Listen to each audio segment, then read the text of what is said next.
സല്ലല്ലാഹു അലൈഹി വസല്ലം പറയുന്നത്, എല്ലാ ദിവസവും രാവിലെ 2 മലക്കുകൾ ഭൂമിയിലേക്ക് ഇറങ്ങി വരുന്നുണ്ട്. എന്തിനാണത്? പ്രാർത്ഥിക്കാൻ വേണ്ടിയാണ്.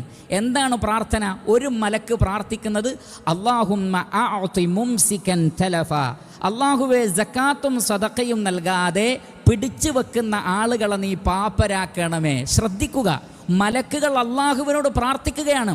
അതുകൊണ്ട് സക്കാത്ത് നൽകാത്തവരുണ്ടെങ്കിൽ, സദഖ നൽകാത്തവരുണ്ടെങ്കിൽ, ഹക്കായ കാര്യങ്ങൾ മറ്റുള്ളവർക്ക് വിട്ടുകൊടുക്കാത്തവരുണ്ടെങ്കിൽ അറിയുക, പാപ്പരായി പോകും. കാരണം മലക്കുകൾ പ്രാർത്ഥിക്കുകയാണ്. പ്രാർത്ഥിക്കാൻ വേണ്ടി റഹ്മാനായ റബ്ബ് എല്ലാ ദിവസവും ഭൂമിയിലേക്ക് അയക്കുകയാണ്. എല്ലാ ദിവസവും ഭൂമിയിലേക്ക് ഇറങ്ങി വന്ന് മലക്കുകൾ റബ്ബിനോട് അങ്ങനെ പ്രാർത്ഥിക്കുന്നുണ്ടെങ്കിൽ സക്കാത്ത് നൽകാത്തവർക്ക് ബറക്കത്തുണ്ടാവില്ല എന്ന കാര്യത്തിൽ സംശയം വേണ്ടതില്ല. എന്നാൽ രണ്ടാമത്തെ മലക്ക് പ്രാർത്ഥിക്കുന്നത് എന്താണ്?